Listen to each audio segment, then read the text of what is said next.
嗱，跟住到第9條題目噶咯喎，呢條題目咧就話要求你去揾呢兩條切線，咁啊係平衡於呢一條叫做 y 等於 2x 加1嘅。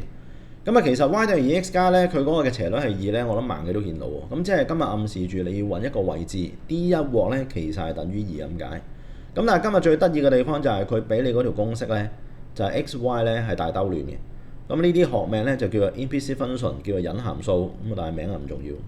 最緊要我哋明白咧，其實就係兩邊一齊 ddx。如果兩邊一齊 ddx 嘅話咧，咁啊睇下佢點樣去到搞啦。咁啊 ddx 我哋話呢個係0嚟嘅。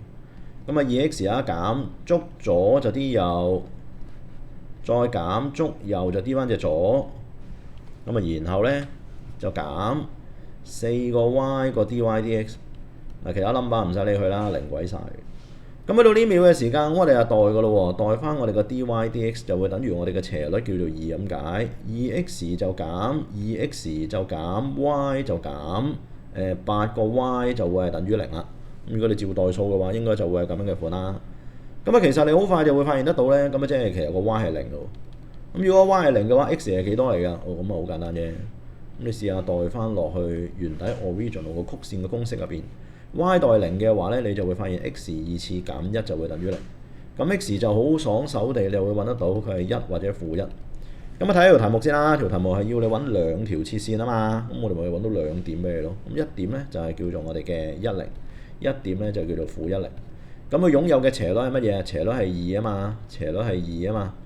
咁所以其實嗰兩條所謂嘅切線咧，我哋已經有本事揾得到啦。有 point 有 slope 就自然會有 tangent 切線。tangent 切線就係叫做 y 減0 over x 減1等於2 y 減0 over x 加1就會等於2 y 就會等於2x 減2啦 y 就會等於2x 加2啦。咁啊其實呢兩個已經係答案嚟㗎。咁啊呢隻嘅答案咧，我哋叫做 standard form。咁啊 marking 好多時會 show 呢一個嘅 version 叫做 general form。